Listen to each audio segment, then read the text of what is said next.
Hello and warm welcome to join us for this edition of English News. And I'm Abdul Ahad Mohammadi. U.S. Defense Secretary Leon Panetta on Monday expressed confidence that the U.S. can mend its strained relationship with Pakistan because the stable relationship with Islamabad is key to win the U.S. war in Afghanistan.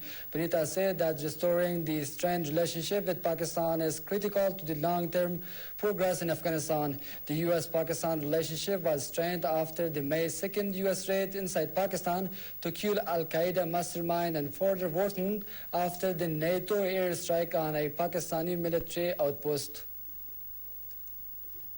Afghan and NATO-led coalition forces have eliminated 18 insurgents and detained 55 others during military operations in different parts of the country over the past 24 hours, the Interior Ministry said on Tuesday.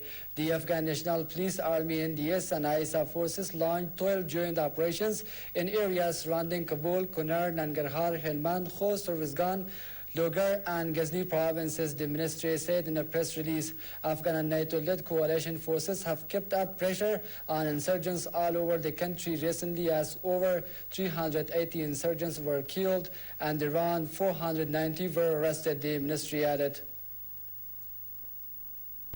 Afghan troops have shot dead a would-be suicide bomber trying to approach the gate of a NATO base in Badghis province.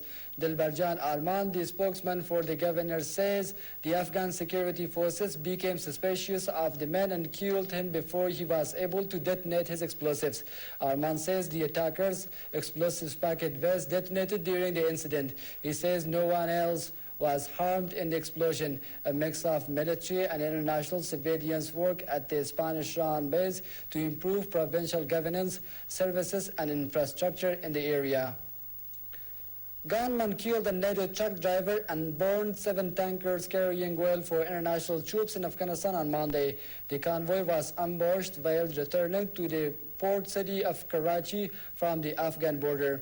The gunmen attacked in the town of Dadar in Bulletin district southwest of Quetta, the provincial capital of Balochistan, police said. No group has so far claimed responsibility for the attacks, but the Taliban have in the past said they carried out such attacks to disrupt supplies for the U.S.-led international troops fighting in Afghanistan. The leaders of a U.S. House Senate negotiating panel have agreed to freeze $700 million in USA to Pakistan until it offers to help in the fight against improvised explosive devices in the region. Pakistan is one of the largest recipients of U.S. foreign aid, and the cutback announced is only a small proportion of the billions in civil and military assistance it gets a year, but it could presage greater costs as calls grow in the United States to penalize Islamabad for failing to act against militant groups and at worst helping them following the secret U.S. raid on a Pakistan military town in which Al-Qaeda leader Osama bin Laden was killed. U.S. President Barack Obama has declared that American troops will leave Iraq this month with honor and with their heads held high, while at the same time warning the country's neighbors not to interfere in its progress. In a press conference with Iraq's Prime Minister on Monday, Obama said that it was a historic moment, a war is ending. The President also said that the U.S. would leave behind a sovereign and self-reliant Iraq and that the removal of troops after nearly 9 years would begin a new chapter in the relationship between the two countries. Tunisia's new president, Monsef Marzouki, has been sworn in front of the country's Constituent Assembly yesterday. Nation turned a new page nearly a year since the uprising that toppled Zain al-Abidin Ben Ali in the first of the so-called Arab Spring revolutions.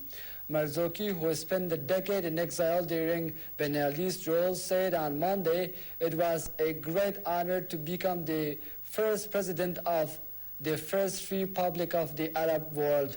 His election came 2 days after the assembly adopted a provisional constitution allowing the country to name a government. More than 5,000 people are now believed to have been killed in the Syrian government's crackdown on protesters, the United Nations Rights Chief has told the UN Security Council. The UN's Navi Pillay said on Monday there were reports of increased attacks by opposition groups on President Assad's security forces, but highlighted alarming events in the besieged protest city of Homs, according to diplomats in the closed meeting. More than 14,000 people are estimated to have been detained, and at least 300 children are among the dead, Pillay told the 15-member council, according to diplomats. And that's it for now. Thanks for being with us.